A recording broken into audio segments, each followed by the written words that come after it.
So you've probably clicked on this video for one of a few reasons. A, I'm guessing you're looking at buying a WRX and STI, a Forester, a Legacy, an Outback, a Tribeca. I don't know what you're trying to buy, but I'm guessing you're trying to buy a Subaru. B, maybe you're just curious on what I have to say.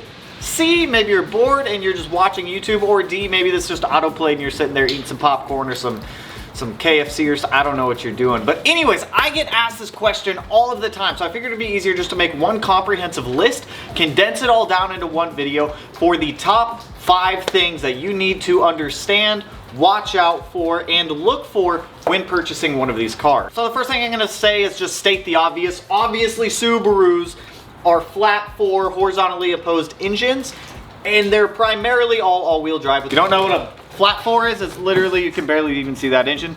It's literally a flat engine. The pistons go at each other like they're trying to fight each other and eject a rod out of the top of the block, because apparently that's what they like to do. I'm gonna talk about a few misconceptions, then we'll jump into the 5 things. A, Subarus are probably gonna be one of the most unreliable cars you ever own.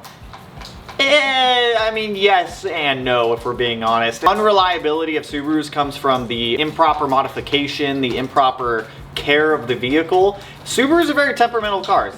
We'll say that right off the bat. These things can hurt your feelings and your wallet really quickly if you don't know how to take care of them. Misconception number 2.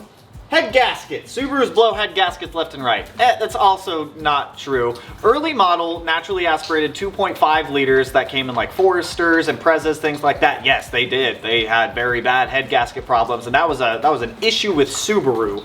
That was a Subaru problem because Subaru decided to use non-MLS head gaskets. If you don't know what an MLS head gasket is, it's a multi-layered steel head gasket. So the head gasket issue, yeah, it was a big problem. I am not denying that, but it was a problem with naturally aspirated engines. So now we got some of the basic misconceptions out of the way. Let's actually get into these 5 things. Number 1, if you were looking at purchasing a WRX or an STI, buy one literally as stock as possible, if not 100% bone stock, if you can find one.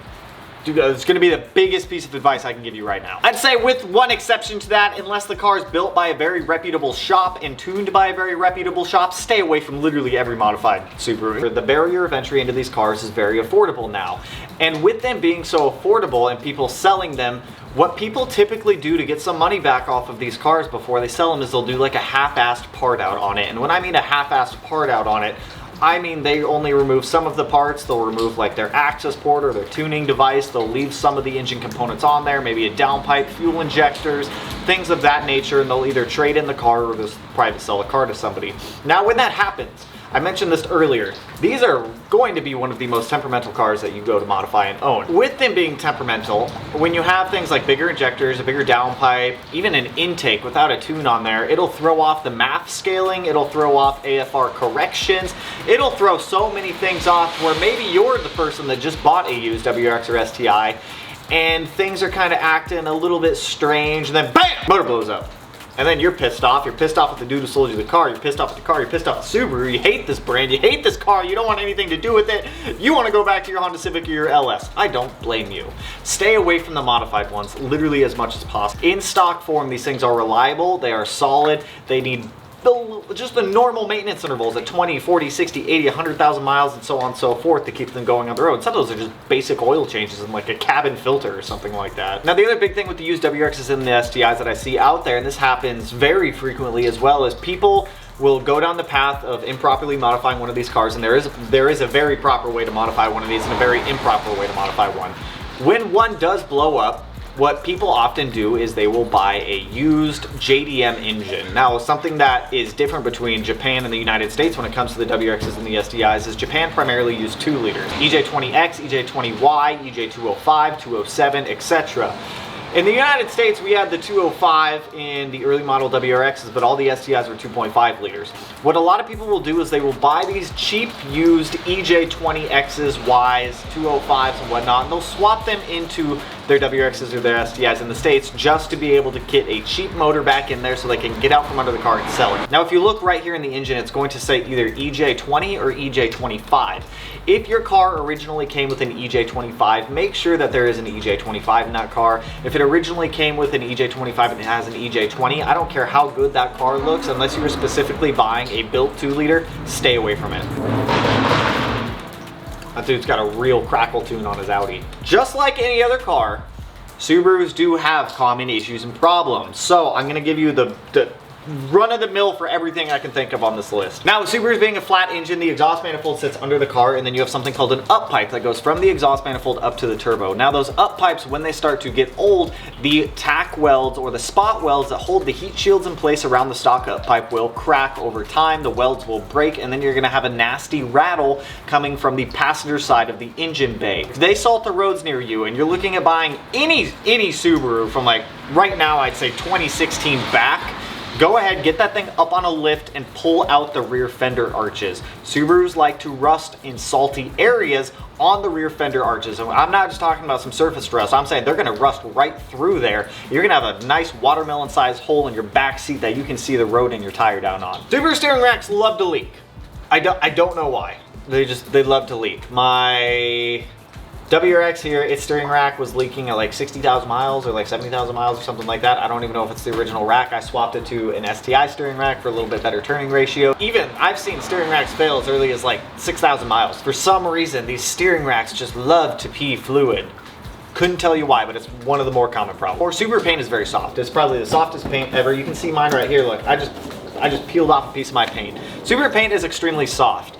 It gets rock chips easily, it'll crack easily. If you're rolling your fenders on a Subaru and you don't apply heat and you don't do it properly, you're gonna crack all the paint up in that area. On top of that, Subaru paint will fade on plastic painted parts such as bumpers, hood scoops, rear bumpers, mirrors, door handles, everything like that. Wheel bearings on 2004 STIs and 5x100 model year WRXs. The wheel bearings suck. They got a little bit better in 08 from the 02 to 07 WRXs. They improved them a little bit with more bolt-in style like wheel bearing. But if you have the Preston style wheel bearings, be prepared, those things fail quite often. Leaky valve covers. You're fighting gravity on this one and you're not gonna win. All Subaru valve covers will leak eventually over time. I personally like to put a little bit of 3-bond on the gasket before I put it onto the cylinder head. Both right here on both sides, especially on the passenger side where your up pipe and your turbo is. Burning oil. Subarus like to burn oil. All right, it's just a fact. It's a turbocharged 4-cylinder car. It likes to burn oil. It's going to burn oil. The best way to resolve this problem, air oil separators. I have one on my, I literally have one on all of my Subarus. Either an air oil separator or a catch can. If you get a catch can, remember to drain it or empty it every X amount of miles, depending on how much oil your car is burning. But it's not uncommon to see a little bit of blue smoke with these cars. If it's an excessive, keep in mind, an excessive amount is totally different. White smoke probably means it's got either turbo going bad or head gasket problems, which I'm not saying these cars are immune to head gasket problems. They can still definitely have them. They still definitely get them. They're just not as common as people think they are. If you're specifically buying a WRX, one that comes with a 5-speed, which is going to be 2002 to 2014, be prepared for one of the worst feeling, in my opinion, one of the worst transmissions ever. Subaru significantly dropped the ball on the WRX transmission. Reverse is you're always going to just hate reverse in your 5-speed. It's going to sound like it's grinding sometimes. It's not going to feel like it wants to go in gear. The 5-speeds are also very brittle if you're looking to try to make any type of power with them. It's not all there. The 6-speeds, on the other hand, we have a 2018 STI 6-speed in my WRX here. Fantastic transmission. One of my favorites out there. But the WRX 5-speeds, just be prepared. They're a little brittle. Coolant overflow tank, not your expansion tank that you would normally have over there, but your actual overflow tank. If your overflow tank continuously starts to get low, it's a cause of a couple things. A, it could be the head gasket leaking coolant. Okay, you got me there. Maybe your head gasket's leaking and it's pushing some coolant into the combustion chamber and it's burning it. You'd see white smoke coming out of the exhaust on that. Sometimes, and this is when it gets fun, you'll see oil in your coolant overflow tank, which that one actually is a sign of head gasket failure. You know, both of the, I'm really not defending the whole head gasket thing here. I promise it's not. I've had like 40 of these things. I've never had a head gasket problem.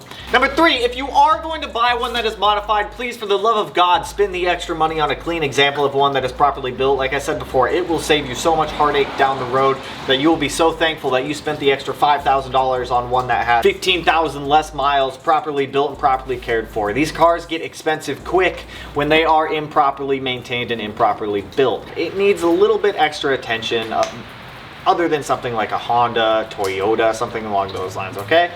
But we love them. If you're going to modify one of these cars, listen to me closely. There is a recipe on how to build these. WRXs and STIs have been around for like 22 years now in the United States. People have gone through the trials, they've gone through the tribulations of learning how to build these things, what works, what doesn't work. If you want X, Y, or Z amounts of horsepower, there are literally lists of parts you can get that will get you to those power goals. I've made a video, you can click right there, there's a video on it that'll teach you how to get to 300, 350, 400, 450, and 500 wheel horsepower on one of these things. Just don't try to reinvent the wheel. There's absolutely no need to. You'll have a far better experience with the car, and I'm just talking about the performance aspects of it, like engine modification like that. If you want to make, you can make it look however you want, but for engine modification, just follow the recipes. There's things like Naziok, there's things like my channel, there's things like Facebook groups. Now the last big point that I want to point out, if you are looking at getting into a Subaru and you're looking at buying one, is understand that these cars are not for everybody. If you think you want a Subaru, let me run through a couple things that may just put it into perspective a little bit more for you. They're fantastic cars, don't get me wrong. I absolutely love these things. There's a reason why I've owned 40 of them. If you are purchasing a Subaru and you have expectations of you're gonna make a lot of power relatively affordable, let me stop you right there, because these cars, yes, you can make power on them. My WRX makes 730 wheel horsepower on E85 with the 6466. It's not cheap to do a setup like this. If somebody were to cut, copy, and paste this build, I realistically want to say they'd be looking at about $25,000 to $30,000 for 700 wheel horsepower.